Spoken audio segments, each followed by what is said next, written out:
Bismillahirrahmanirrahim. Assalamualaikum warahmatullahi wabarakatuh. Ya Nabi al-Karim wa sahabatul kiram, al-Fatihah. Bismillahirrahmanirrahim. Syaitanirrajim. Bismillahirrahmanirrahim. Alhamdulillahi rabbil alamin, arrahmanirrahim, maliki yaumiddin. Iyyaka na'budu wa iyyaka nasta'in. Ihdinas siratal mustaqim. Siratal ladzina an'amta 'alaihim ghairil maghdubi 'alaihim waladdallin. Amin. إن الحمد لله نحمده ونستعينه ونستهديه ونستغفره ونتوب إليه ونتوكل عليه ونعوذ بالله من شرور أنفسنا ومن سيئات أعمالنا من يهد الله فلا مضل له ومن يضلل فلن تجد له وليا مرشدا أشهد أن لا إله إلا الله وأشهد أن محمدا عبده ورسوله وصفيه من خلقه وحبيبه اجتباه ربه رحمة للعالمين بشيرا ونذيرا بين يدي الساعة أدى الأمانة ونصح الأمة وكشف الله به الغمة وجاهد في الله حق جهاده حتى أتانا اليقين. أما بعد. Yang saya hormati jawatan kuasa surau, muslimin, muslimat, mukminin, mukminat yang dirahmati oleh Allah Subhanahu wa taala, penduduk Batu Lima, Tambun sekalian. Moga Allah Subhanahu wa taala merahmati kita semuanya insya-Allah. Jadi pada malam ni saya rasa gembira sebab dapat kembali ke surau tuan-tuan. Saya pernah datang beberapa tahun dahulu, rasa 5-6 tahun dululah, untuk menjadi imam dan pentazkirah dalam Ramadan 4-5-6 tahun dulu. Lama dah tuan-tuan sekalian. Jadi saya datang sekali lagi. Abang Subki minta saya datang untuk menggantikan, tak tahu siapa pada malam ni. Sepatutnya saya juga dapat jemputan untuk bersama dengan YB Razman pada hari ni, tapi tak apalah, kita dahulukan jemputan yang pertama. Jadi tuan-tuan Allah Subhanahu wa taala sekalian, pada malam ni saya sebut pada Abang Subki untuk saya bicarakan tentang satu ilmu yang dalam tempoh masa yang sebetul ni memang tak sempat untuk kita bahaskan secara mendetailnya, tetapi mengikut kaedah yang boleh kita sampaikan dan dipahami oleh tuan-tuan dan puan-puan pada malam ini insya-Allah. Tuan-tuan Allah Subhanahu wa taala sekalian, apa yang saya nak bahaskan pada malam ni kemungkinan tuan-tuan pernah belajar ataupun mungkin tuan-tuan tak pernah belajar. Dan saya nak bahas tentang satu tajuk, iaitu namanya faraid. Bukan faridatul faraid, itu bab akidah. Ni bab faraid, pembahagian harta pusaka dan hukum hakam yang terlibat dalamnya. Sebab Nabi kita SAW menyebut dalam satu hadis Nabi yang mulia, Nabi kata ta'allamul faraida wa'allimuhan nas. Belajarlah faraid dan ajarkan kepada manusia. Fa inni mur'um maqbudun, sesungguhnya aku ni akan wafat, kata Rasulullah. Wa inna hadzal ilma sayuqbad, dan ilmu ni akan diangkat oleh Allah Subhanahu wa taala. Wa tazharul fitan, dan akan muncullah fitnah-fitnah, ujian-ujian, tribulasi, mihnah, permasalahan-permasalahan dalam keluarga, hatta yakhtalif, sehingga berbalah dua orang, ar-rajulani fil faridah, dalam urusan pusaka. Pada waktu itu fala yajidani man yafsilu bainahuma, maka mereka tak jumpa orang yang boleh selesaikan masalah mereka. Jadi tuan-tuan Allah Subhanahu wa taala sekalian, saya pernah menulis sebuah tesis bertajuk tentang faraid ini, iaitu perkembangan kajian mengenai memasukkan silibus miras ataupun faraid dalam kurikulum pendidikan Islam sekolah menengah. Kita nak cadangkan kepada kementerian memasukkan subjek miras faraid ini, walaupun daripada peringkat asas lagi, dalam kurikulum pendidikan Islam. Itu kajian master saya waktu saya siapkan pada tahun 2018 dahulu. Tuan-tuan Allah SWT sekalian, dalam dapatan kajian saya menunjukkan di Malaysia khususnya, pengajian faraid ataupun ilmu miras ini, ataupun disebut tarikah, kalau orang belah Patah Timur kata tarikah, harta peninggalan ni tidak diajar secara meluas di setiap masjid dan surau. Dan kalau yang mengajar pun tak ramai, dan yang nak belajar pun tak ramai. Yang nak belajar dalam keadaan dia ada masalah je, baru dia berminat nak belajar. Kalau tak ada masalah, tak sia, kata dia. Tak, teman, tak sia. Tak ada masa nak tahu. Tadi ada seorang makcik daripada Batu Lapan. Saya khatam kitab ni di surau An-Nur, Masjid An-Nur, Ulu Kintar. Sejak Haji Zul hidup sampai Haji Zul meninggal, sempatlah untuk khatam kitab ni, faraid, permasalahan dan jawapannya. Dia telefon saya, dia kata, Ustaz, mengaji dah, tapi tak erti, dia kata. Isunya mudah je. Mak dia meninggal dunia. Waktu tu mak dia meninggal dunia, mak dia tu ada mak, mana opah dia lah, Makcik ni pun tua dah. Bunyi suara tu macam 70-an dah. Kemudian mak dia, opah dia tu meninggal. Mula-mula mak dia meninggal. Ada anak 7 orang termasuk makcik ni. Kemudian ada pula seorang ibu, iaitu opah kepada makcik ni. Tak bagi lagi pusaka. Tak bagi, tak selesai. Mati opah ni. Dan opah ni mempunyai 4 orang anak, 3 perempuan, 1 lelaki-lelaki. Semua 4 anak ni mati dah juga. Selepas opah tu mati. Bila tanya ada tak suami ataupun isteri, mati belaka dah. Dah ada, maknanya banyak mati daripada hidup. Jadi masalah. Jadi minta kita selesai. Harta ada tak banyak, bukan 65 juta. 65 ribu je jual tanah. Tapi makcik ni dia cakna kepada hukum akam, dia tak nak ambil sambil lewa. Ada orang ambil sambil lewa, dia tak kisah. Asalkan boleh aku rasa nak makan, boleh berjoli, boleh melancong dan sebagainya, dia tak kisah. Dia ambil hak orang lain pun, I don't care, kata orang belah tambur ni. Aku tak kisah. Asalkan al-fulusu fid dunya wal mampus fil akhirah. Nah, fulus fid dunya, mampuhlah di akhirat Allah Subhanahu wa taala nanti. Baik tuan-tuan yang dirahmati Allah Subhanahu wa taala, minta maaf. Saya bukan orang Perak. Saya orang Kuantan, mengaji di Kelantan. Orang Kuantan ni cakap dia Terengganu dah. Walaupun duduk di Perak ni dah 14 tahun. Anak saya pun dah usia 14. Anak saya 5 orang, semua 08. Isi saya 08, saya seorang je 06. Jadi terimalah diriku seadanya. Kalau tak faham, akad tangan. Ustaz, saya tak faham apa Ustaz terang. Saya akan cuba repeat kalau saya ingat. Jadi pada malam ni tuan-tuan, Allah Subhanahu wa taala sekadar untuk mengisi masa tuan-tuan yang hadir pada malam ni, sebab dalam kajian kita yang mari mengaji ni kadang-kadang dia nak habiskan masa antara maghrib dan isyak saja. Kadang-kadang dia nak mengaji sungguh. Ada yang memang nak sekadar dengar saja. Semuanya mendapat pahala di sisi Allah Subhanahu wa taala dan mendapat payung rahmat sayap malaikat tu memayungi kita bagi orang yang mengaji. Hatta orang tu singgah sekejap aja nak jenguk siapa pula ustaz hari ni, pun akan dapat juga fadilat, kelebihan untuk menuntut ilmu. Jadi tuan-tuan Allah Subhanahu wa taala sekalian, kata Rasulullah, sabda Nabi sallallahu alaihi wasallam, Nabi kata a'maru ummati baina 60 wa 70. Umur umatku tuan-tuan 60 ke 70 tahun, kata Rasulullah. Depan saya ni semua 20-an lagi. Maknanya Nabi kata 60 ke 70. Tu umur umat Nabi kita sallallahu alaihi wasallam. Kalau umur umat Nabi Musa 300-400 tahun. Umur Nabi Allah Isa 100 ke 200. Nabi Allah Nuh 1000 lebih usia dia. Tapi umat Nabi kita sallallahu alaihi wasallam 60 ke 70.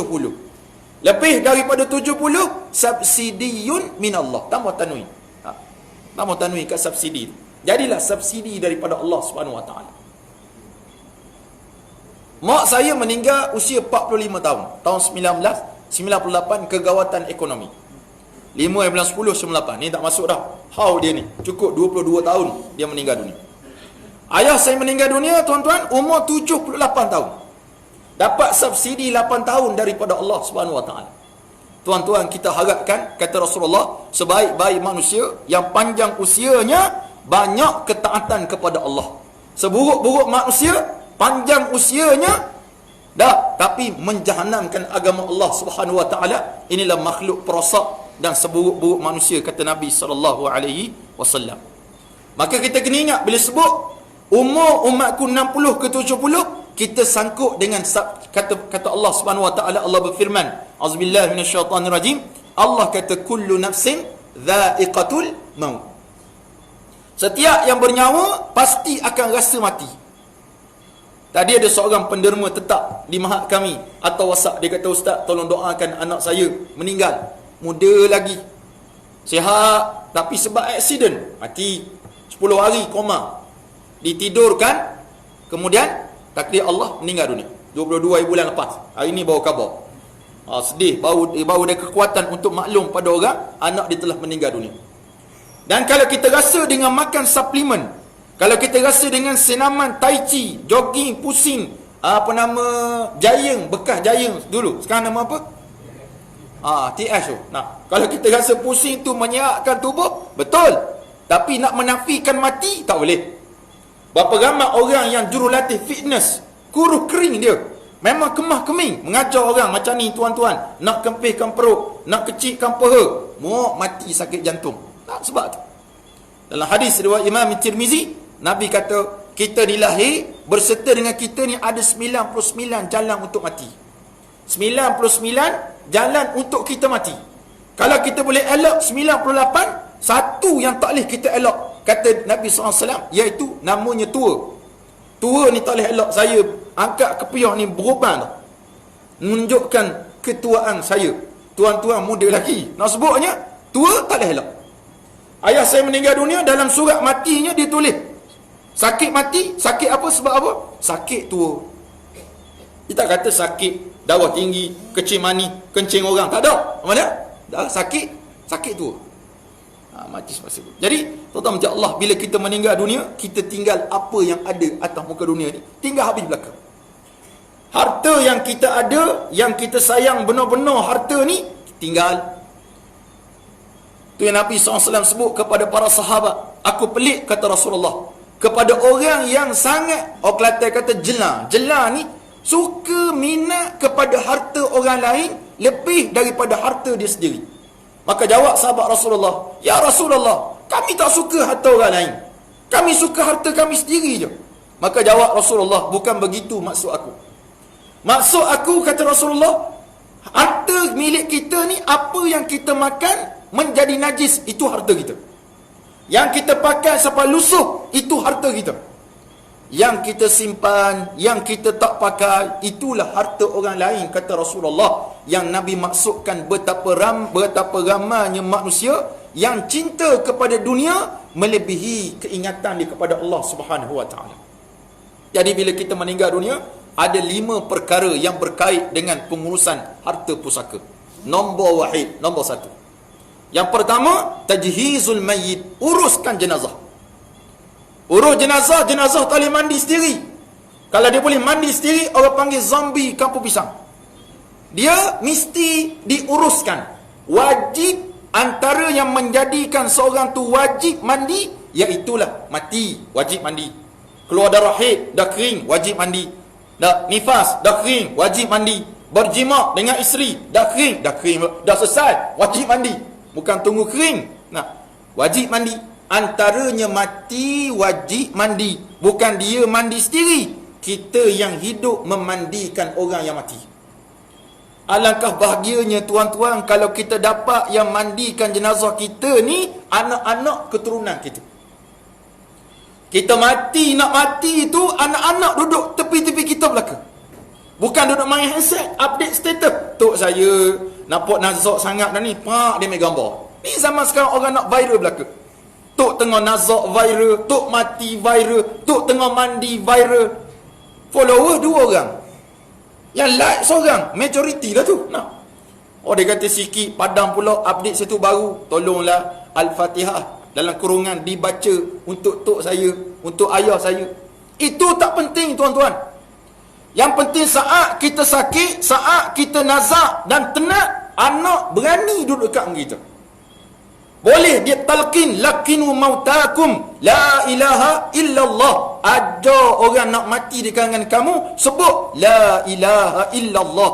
Ini anak terbaik, kemah keming. Kalau dapat menantu macam ni, tak sia-sia kita bagi anak kita untuk jadi isteri kepada dia. Duduk kat kepala pak mentua ataupun mak mentua, cakap mak, sebut la ilaha illallah. Ni tak jauh, mak situ sakit, ni menantu sini, ni menantu hantu dah. Mak mengucap la ilaha, memang penakut sungguh. Bila tanya kenapa jauh sangat ni yuk, dia kata saya segan, takut malakul maut terpandang saya, minat pula ke saya. Apalah dah nak dekat Rasulullah sallallahu alaihi wasallam. Makcik, tuan-tuan sekalian, waktu Nabi wafat dekat pangkuan siapa? 3 saat dari sekarang. 1, 2, 3. Tak, siapa? Sayyidatuna Aisyah radhiyallahu anha. Dalam kitab Asy-Syama'il Muhammadiyah Imam Tirmizi sebut sama ada dia pangku Rasulullah ataupun kepala Nabi dekat dada Sayyidatuna Aisyah radhiyallahu anha waktu Nabi wafat. Maksudnya apa tuan-tuan sekalian? Kalau isteri kita nazak, suami dekat kepala dia. Ya, suami terus ada status, Seorang dah saya lepas ni, bini tak mati lagi. Nak baru sakit gigi, Allah SWT tak mati. Seorang dah saya, sedihlah saya. Jangan isu update status tu. Ni isteri tengah nazak, suami tengah nazak. Maka inilah kita nak ambil penghabisan ajar. Maka tuan-tuan macam Allah SWT, nombor satu dalam pengurusan harta pusaka, mesti urus jenazah. Pakai duit siapa? Pakai duit si mati. Tapi kita kat Malaysia, Alhamdulillah, bila kita mati, kita masuk khairat kematian, telefon Tok Siap, Tok Siap, ayah saya mati. Tok Siap pun panggil Tok Adi dengan tanah kuburnya. Hoi, mari kat rumah kita, selesai. Tapi bagusnya kalau anak-anak kata Tok Adi duduk relax, update status. Biar kami yang urus jenazah ayah kami. Oh, kemah keming. Saya bagi A+, kata Allah SWT. Ni nak pilih mana orang suam mari? Tepi sikit. Okey, Alhamdulillah. Syukur sangatlah saya ada Tok Bila. Cari kami jahil tak reti, bodoh. Jahil tu bodoh lah. Tak reti urus jenazah. Paling kurang kalau tak reti pun, ambil gayung, tolong sirang. Ni nak angkat, nak keluar kain ni, tolong. Ni tak semuanya orang surau buat. Mu buat apa? Tak buat apa-apa. Alangkah malangnya kita mendapat anak dan zuriat yang tak cakna pada kita. Belum terlambat lagi tuan-tuan untuk kita update dalam grup WhatsApp keluarga kita. Sebelum ayah meninggal dunia, sebelum mak meninggal dunia, mak nak koma ni ada ilmu pengurusan jenazah. Mandi jenazah tak susah. Yang susah kita takut pada jenazah, tu je. Mandi tak susah, mandi macam biasa. Yang paling susah sikit pun nak keluar dia punya najis, dia tu je. Selain daripada itu, penakutnya kita untuk menyentuh jenazah tersebut. Sedangkan itulah mak kita, itulah ayah kita, itulah suami kita, yang tidur kita dengan dia 30-40 tahun. Bila dia meninggal, kita jauh daripada mereka. Urus jenazah, nombor satu. Nombor dua, bila dah jenazah dah selesaikan daripada kafan, mandi, kafan, semayang, tanam ke bumi dan sebagainya, maka baliklah kita kat rumah. Maka nombor dua, kena ingat, uruskan hutang-hutang dia. Kalau ada hutang yang tercatat, tolong catat tu. Sebab kalau kita berhutang dengan orang, tolong catat. Posing satu sen kalau laku, catat. Dengan siapa kita berhutang, pukul berapa kita berhutang, tarikh kita berhutang, catat. Maklum pada isteri, abang ada berhutang dengan Pak Ali tadi makan minum kopi jantan. Dia kata sedap, abang terahlah, sedap sungguh. Terasa kejantanan abang sekarang, dia kata. Tapi abang hutang RM3. Tolong catat. Sebab apa? Kalau kita mati, boleh kita khabar ke Pak Ali, suami saya hutang dengan Pak Ali. Nak halal ke nak saya bayar? Pak Ali kata, saya tak nak apa-apa. Saya nak kahwin dengan awak. Apa lok dak? Kata Allah SWT. Berat nana Pak Ali ni. Maka, RM3 bayar. Hutang. Ada orang tanya, Ustaz, wajib ke waris bayar hutang?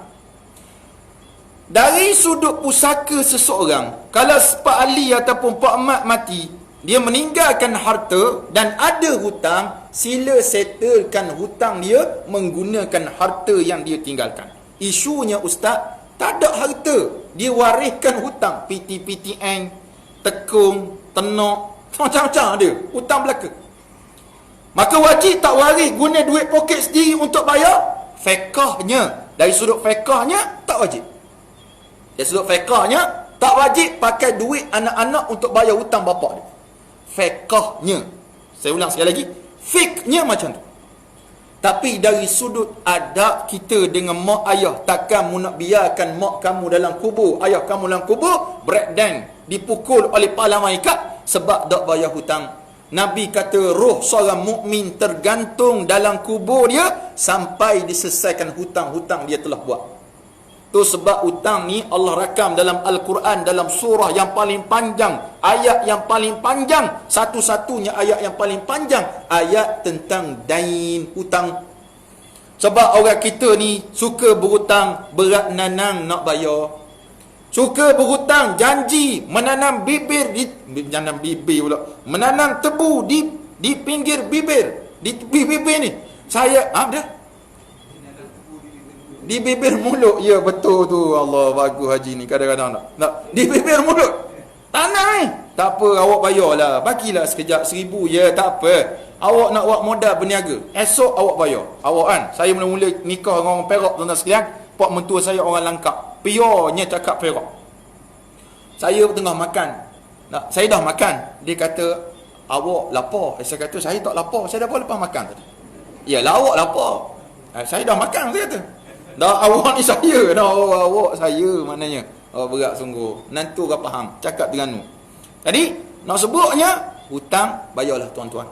Hutang terbahagi kepada dua. Yang pertama, hutang kepada Allah. Puasa, tolong selesaikan fidyah dia. Nazar dia kalau dia pernah buat, kalau dia kata kalau menang lah, dah Perak ni menang lawan JDT, baru ni kalah kan, 7-0 kena. Berat sungguh kena. Tapi rekod Perak lagi hebat, dia pernah kalahkan Johor 8-0 dulu, kalau pernah ingat zaman Khalid Jamlus. Jadi tuan-tuan Allah SWT nak sebut pada kita, dia nazar kalau menang dengan JDT 1-0 pun tak apa, aku nak sembelih lembu seekor. Repeat perlawanan, menang sungguh Perak dengan JDT. Bukan 1-0, 8-0 sekali lagi kena JDT. Mati dia tuan-tuan Allah SWT. Maka wajib waris dia menyetelkan nazar dia. Sebab nazar yang harus, maka harus laksanakan. Tapi kalau dia kata kalau menang JDT aku nak tikang nombor ekor 10,000. Haram tuan-tuan Allah SWT. Kita pula dilaksanakan nazar dia, kita lah lebih haram daripada itu. Boleh faham tak tuan-tuan sekalian? Nazar ni wajib dilaksanakan. Hutang yang kedua, hutang sesama manusia. Yang ni yang paling berat sekali. Kita kalau kita berhutang dengan orang, kalau kita tak boleh bayar, kita maklum sepatah pada dia. Mak, minta maaf lah, saya janji minggu ni saya nak bayar. Isi saya tiba-tiba pula bersalin. Tiba-tiba bersalin. Tiba-tiba bersalin. Saya baru tahu dia bersalin. Tak apalah, ada alasan. Bila nak bayar, mak kata, saya nak bayar bulan depan. Bulan depan tali pula, mak minta maaf, saya tak boleh bayar lagi. Isi saya nombor 2 pula bersalin. Bersalin sesaja. Boleh tahan lagi sebab dia khabar. Ada orang tak khabar langsung. Hutang seminggu. Kita kata seminggu nanti bayar. Bayar. Wallahi, wabillahi, watallahi, wasyamsi waduhaha, wal qamari iza talaha. Habis ayatul qasam dalam Quran dia baca belakang. Wal fajr. Ambil lagi. Macam-macam dia baca. Bukti dia akan bayar. Minggu depan tak bayar, senyap sunyi. Atau WhatsApp, dia bloknya WhatsApp kita. Telefon, dia bloknya kita punya telefon. Tapi update status dalam Facebook, hari ni di Macau, hari ni Cameron Highland, hari ni KLCC, hari ni makan di Menata. Tahu Menata?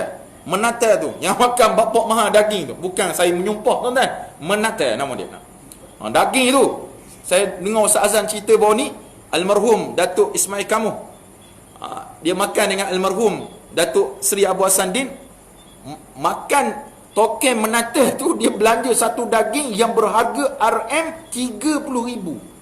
Sekeping daging. Mujur dia belanja. Kalau kena bayar tuan-tuan, nak pinjam alung mana? Betul, daging mahal. Nak gitra, kita tak percaya gitra, makan kat Menata. Jangan cakap menatang, Menata. Menatang tu lain, tu animal. Ni Menata, M-E-N-A-T-E, Menata. Jadi tuan-tuan Allah SWT sekalian, khabar. Update status, pergi sana, pergi sini, beli sana, beli sini. Hutang tak nak bayar. Orang macam ni tuan-tuan, kalau orang yang berhutang dan berniat tak nak bayar, orang ni akan celaka macam Allah SWT. Dan kalau kita pula orang yang suka bagi hutang pada orang, dan kita kenal si fulan ini orang susah, maka Allah sebut dalam Quran, kalau kamu halalkan itu lebih baik untuk kamu, kalau kamu tahu di akhirat nanti balasan bagaimana. Kita ada saudara, contoh, kadang-kadang saudara kan, pelik juga orang Melayu ni. Kalau saudara mara adik-beradik pinjam, bukan main berat nak bagi. Tapi kalau kawan nak pinjam, mak pinjam 10 ya. 10 tu sikit sangat, ambil 50. 50 kita bagi. Cik adik kita bang, pinjam 50. Kau ni banyak sangat, tu ambil 10 sudah. Terbalik habis kita. Sedangkan buat baik pada ahli keluarga lebih afdal daripada orang lain. Kalau nak sedekah kepada keluarga lebih afdal, kalau nak infak kepada keluarga lebih afdal, dapat 2 pahala. Pahala sedekah 1, pahala kekerabatan 1. Ni dah adik-beradik minta tolong, kita ke main sombong. Kawan minta tolong sekejap je. Alasannya, kalau saya bagi sekali ustaz, dia akan minta berkali-kali. Kalau dia minta berkali-kali pun tuan-tuan, kalau kita layak untuk memberi, apa salahnya tuan-tuan? Tak ada salahnya. Cuma sakit hati tu memang ada. Sebab kita ni manusia. Kalau Allah Subhanahu Wa Taala, kita minta pada Allah banyak mana, Allah tidak akan jemu sampai kita jemu. Allah katalah hadis kursi, aku tidak akan jemu wahai manusia sampai mu jemu. Maknanya kalau kita nak minta apa-apa hari ni, ya Allah, kereta Viva, ya Allah, ini esok, ya Allah, kereta Vampire contoh, minta macam-macam, Allah tak jemu. Tinggal lagi Allah perkenan ataupun tidak perkenankan permintaan kita. Maka hutang, kalau kita kenal seseorang tu jenis berhutang dan dia lembat ataupun susah nak bayar, tuan-tuan, saya bagi tip yang mudah pada tuan-tuan. Niat terus dua. Yang pertama, niat kita, kalau dia bayar, alhamdulillah aku ambil. Tapi kalau dia tak bayar, alhamdulillah aku halalkan. Sebab apa? Aku tak nak dia susah di akhirat nanti, dan aku pula susah nak sibuk ke syurga, dia pula mari nyusah ke kita. Banyak dakwa-dakwi saya tak suka. Maka kita buat niat dua macam ni. Kalau kita tengok muka dia pun kita rasa senyum juga. Tapi kalau tuan-tuan simpan, memang mu wajib bayar, tak bayar aku benci padamu, sampai kesudah kita rasa sempitnya dunia. Tengok pula muka dia tu lagi menyampah, tuan-tuan. Semayang, Assalamualaikum, Assalamualaikum. Sudah tak pandang kanan, batal terus semayang dia. Punya benci sebab hutang tak bayar. Tok Imam, contoh, bukan Imam sini, Batu 15. Nampak? Nombor 3. Nombor apa? Nombor 3. Nak habis dah ni. Kita tak lama-lama. Jangan lama-lama, nanti boring. Jadi nombor 3, wasiat yang ditinggalkan laksanakan. Wasiat ni apa, tuan-tuan? Wasiat ni pesanan sesuatu kita beri kepada seseorang, dia berkait dengan mati. Contoh, kita kata, Ali, kalau saya tak ada nanti, Ali ni driver kita. Ali, kalau saya tak ada nanti, Ali, kereta ni awak ambil. Itu tandanya wasiat. Ataupun kita kata ke anak kita, mak, kalau abah tak ada nanti, abah meninggal dunia, maksudnya bukan abah pergi makan ke tak, abah meninggal, kamu ambillah rumah ni. Itu wasiat. Tapi kena ingat, wasiat terbahagi kepada dua juga. Yang pertama, wasiat kepada ahli waris yang layak terima pusaka kita. Siapa dia? Ada 5. Ayah, mak, suami atau isteri, anak lelaki, anak perempuan. Ini waris utama.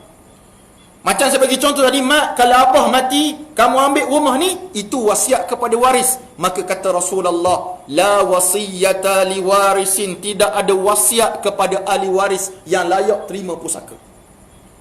Itu satu hadis. Hadis yang lain Nabi khususkan lagi. Nabi kata tidak ada wasiat kepada ahli waris kecuali waris lain setuju. Maknanya boleh tak boleh? Boleh. Tapi syaratnya apa dia? Waris kena setuju. Siapa waris? Yang saya sebut tadi. Saya contoh ada 5 orang anak. Target 11. Usaha tangga kejayaan. Target 11. Saya ada anak sulung nama Umar. Saya kata, Umar, kalau abah tak ada nanti, kamu ambillah kereta abah ni. Itu wasiat. Saya pun meninggal dunia setelah beberapa puluh tahun kemudian. Lambat lagi. Maksud Allah SWT, hutang banyak. Dosa pun banyak lagi. Saya pun meninggal dunia, Umar pun ambil kunci dia bawa. Adik-adik dia kata, abang, apa bawa kereta ayah tu? Abah dah wasiat pada abang 10 tahun dulu, 20 tahun dulu. Kereta ni bagi ke abang kalau dia meninggal. Maka anak saya nombor 2, Abdul Rahman, kata, kalau gitu tak apalah, ambil lah. Nak. Anak saya nombor 3, Ahmad Diak, kata, tak apa abang, ambil. Fatimah kata ambil, Muhammad kata ambil. Maka boleh on wasiat tadi.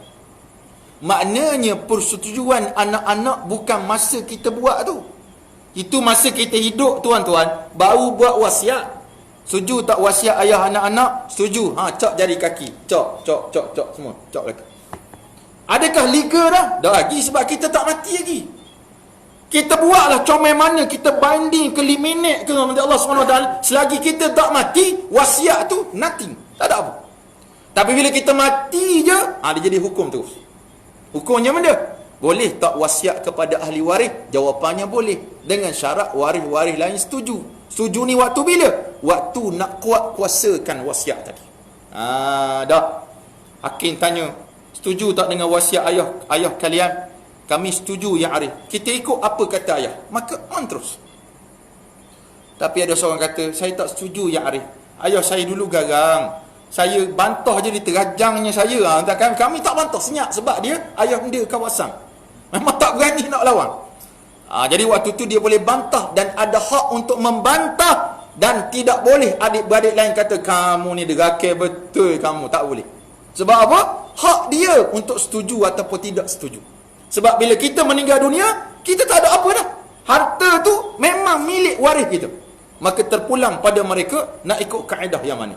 Maka beringat pada tuan-tuan yang selalu terperangkap dengan orang-orang yang datang menjual produk. Kita buat wasiat tuan-tuan. Buat wasiat. Bagus wasiat ni. Dia tak terang macam saya terang tadi.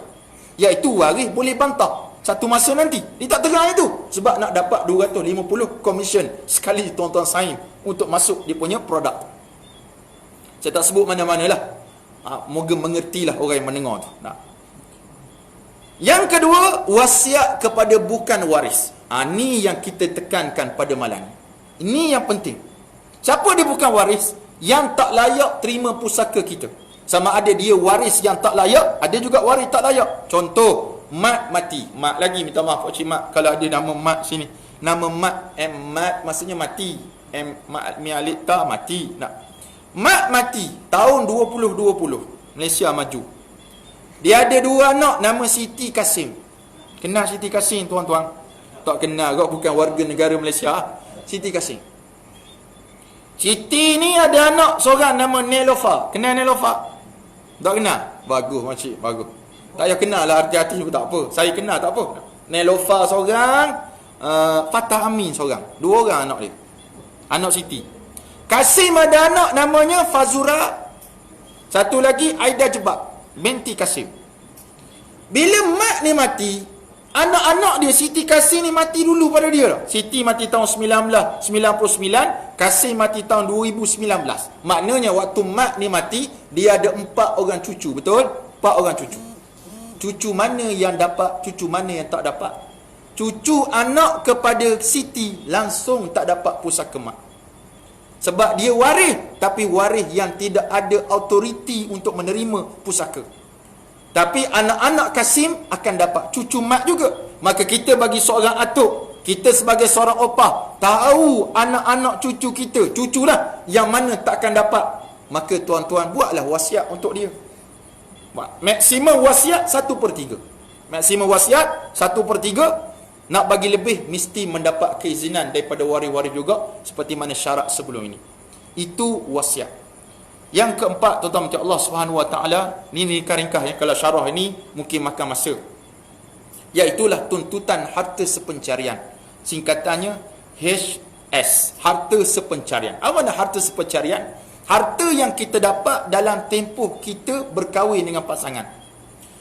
Tuan-tuan masa sebelum kahwin naik basikal tua je. Leni ada syarikat basikal tua Sendian Berhad. Hebat. Daripada rumah kayu, sekarang ni rumah ni batu. Setikak jadi 3 tikak rumah. Tak. Hebat. Duit pun banyak. Maka matilah suami. Matilah suami. Isteri boleh menuntut harta sepencarian. Bukan tuntut dengan suami. Suami dah mati. Pergi ke mahkamah. Jangan jumpa Tok Imam. Tok Imam, saya nak minta tuntutan atas sepencarian. Tok Imam kata bila masa awak nikah dengan Mika, habis pula dah. Maka tuntut dekat mahkamah syariah. Tapi kebiasaannya makcik-makcik sekalian, orang yang menuntut harta sepencarian ada 2 kategori. Biasanya yang ni. Yang pertama, kalaulah suami isteri ini tidak ada zuriat. Tak ada zuriat. Kahwin lama, harta banyak, zuriat tak ada. Biasanya kalau suami ataupun isteri mati, mereka pergi menuntut harta sepencarian, dapat hak dengan beberapa syarat yang ditetapkan oleh pihak mahkamah. Yang kedua, kalau suami kita banyak cawangan, cawangan Tambun, cawangan Manjoy, cawangan Mak Said, cawangan Ulu Kita, ada 4 orang cawangan syarikatnya, 4 isteri, maka isteri pertama ataupun isteri sulung ni layak menuntut harta sepencarian untuk menjaga hak dia. Sebab apa tuan-tuan? Sebab biasanya lelaki ni dia nak nikah lebih, waktu tu dia dah duit banyak, beruang orang panggil. Dah anak-anak dah besar, dah kat langkah dia pun makin panjang. Orang pergi masjid balik pukul 9, dia pukul 11 baru balik. Mana abang? Banyak abang berzikir kepada Allah. Nampak? Dia punya belebangnya, libangnya banyak. Tak nipu tahap tertinggi nak. Abang mesyuarat. Esok pun mesyuarat pula ni. Lusa pun mesyuarat. Tengok abang punya jadual. Mesyuarat sesaja-saja. Sejak jadi orang penting ni payah di surau ni. Padahal mesyuarat di rumah isteri muda dah. Tu kata Piramli, mesti pandai pembohong, mesti pandai temberang. Itu kata dia. Makcik jangan marah. Belakang tu nak ketak gigi dah. Ustaz harap. Saja je nak gurau sebab 18 orang dah tidur. Jadi tuan-tuan minta Allah Subhanahu Wa Taala sekalian, biasanya pergi tuntut harta sepercarian. Wajib ke tuntut ustaz? Tak wajib. Siapa yang layak tuntut ustaz? Yang layak hanya suami atau isteri. Jangan pula pak mentua pergi tuntut harta sepercarian. Tak ada kena mengena pak mentua. Saya wakil arwah isteri. Tak boleh, tak boleh. Mesti suami atau isteri saja yang boleh tuntut. Memang tak dapat kalau anak pergi tuntut pun tak dapat. Suami atau isteri. Maka kena ada bukti lah. Bukti surat nikah, bukti sumbangan bersama. Walaupun suami seorang bekerja, isteri duduk rumah. Dia kata isteri saya tak kerja ustaz, duduk rumah je. Siapa masak? Isteri saya lah, sebabkan dia duduk rumah. Dia kan suri rumah. Siapa masak? Isteri. Basuh baju? Isteri. Sidar? Isteri. Lipat? Isteri. Namun saya makan je. Nak makan ke darah dan sebagainya. Walaupun isteri tak bekerja, itulah kerjanya yang membantu suami, yang menyebabkan isteri layak menerima harta sepencarian kalau dia tuntut. Kalau tuntut, jangan paksa awak kena tuntut. Kalau abang mati, awak tuntut. Jangan paksa dia. Dia tak tuntut pun tak apa. Ada seorang makcik di Taman Meru. Dia tanya, ustaz, saya ni sebut salah ustaz. Dia ada anak, ramai anak. Anak dia semua nak serah harta pusaka ayah pada dia. Saya sebut salah. Saya rasa berdosa sangat. Anak-anak nak bagi kat saya harta. Saya kata, makcik, jangan rasa berdosa. Tapi kalau makcik rasa berdosa, bagi ke saya harta tersebut. Saya kata, hilang rasa berdosa tu. Dia marah makcik tu. Kita gurau lah dengan dia sikit-sikit sebanyak nak supaya menghiburkan hati makcik. Saya kata, tak payah risaulah makcik. Mungkin sebab anak hormat pada makcik. Mungkin dia nak bahagi sebab makcik tak ada pula. Jadi makcik nikah seorang lagi, saya kata. Buat apa ustaz? Biar dia cepat nak menuntut balik. Saya ada macam tu. Dia menyesal. Dia bagi ke ayah belaka, ayah kahwin lain. Boleh tak saya tuntut balik? Dah mau bagi ke ayah. Tak boleh bagi dah. Seorang satu hibah yang diberikan anak kepada ayah ataupun ibu, dia tak boleh tarik balik. Tapi mak ataupun ayah, bila diberi hibah kepada anak dia, bagi tanah, bagi kereta, bagi motor, bagi basikal, bagi barang kemas, kita bagi. Kita boleh ambil balik bila-bila masa, dengan syarat harta tu masih lagi milik kita. Itulah kata Nabi SAW. Jadi boleh ambil. Anak kalau bagi kita, tak boleh ambil. Dia bagi kita 300 sebulan. Lepas tu dia minta balik, tak boleh. Itu hak mak dah. Ada orang tanya baru ni, ustaz, saya ni simpan duit untuk ayah saya pergi Mekah. Memang untuk ayah saya. Tiba ayah saya mati ustaz, boleh tak saya ambil balik duit tu? Boleh ke jadi harta pusaka? Saya kata jadi harta pusaka lah, sebab bagi ke ayah dah. Saya kata untuk pergi haji, dia tak pergi haji, tak kira, dah bagi ayah dah. Bila dah bagi, tak boleh lah. Kecuali adik-beradik kata tak apalah Kak Long, ambil lah balik, tu tak apa.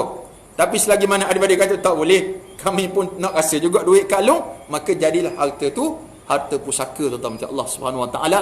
Dan yang terakhir, barulah pembahagian harta pusaka di antara ahli waris dengan kadar yang syarak tetapkan. Kalau nak syarah yang ni panjang masanya, ambil masa yang cukup panjang. Kalau saya biasa buat kursus faraid ini, asas saja memakan masa 5 jam, tuan-tuan Allah SWT. Kalau saya buat 5 jam malam ni, tinggal saya seorang berserta dengan Ustaz Hafizuddin. Tak nak cakap banyak. Jadi saya harap tuan-tuan dapatlah sedikit sebanyak input yang boleh kita manfaat bersama, insya-Allah. Kalau ada persoalan, bolehlah telefon saya di nombor 019-444-3052 untuk tanya persoalan. Kalau kita boleh selesailah. Sekadar yang kita mampu. Dan tuan-tuan, jangan makan harta hak pusaka adik-beradik kita. Siapa yang makan sinci, tak sampai sinci pun Allah akan balas di dunia lagi. Hidupnya tak tenteram, sakitnya memanjang, harta tak cukup saja, macam air laut, minum kering, minum lapar, minum dahaga. Maka ingat, jangan kita ambil hak orang lain. Kalau kita terambil dan kita faham hari ni dah ambil hak orang lain, tolong pulangkan balik. Sebab banyak sangat kes yang saya jumpa, walaupun umur muda lagi, tapi banyak kes sejak dekat 10 tahun saya berkecimpung dengan bidang faraid ini, pengurusan pusaka, bagi motivasi, bagi saranan dan sebagainya. Kita dapat lihat betapa ramainya manusia yang lupa hukum hakam tak kala mana dapat harta pusaka. Akhir sekali tuan-tuan, harta pusaka ialah bonus yang kita dapat tanpa susah payah. Itu harta orang tua kita dapat pada kita Tak apa susah payah. Depa yang usaha, kita yang dapat. Maka itu bonus.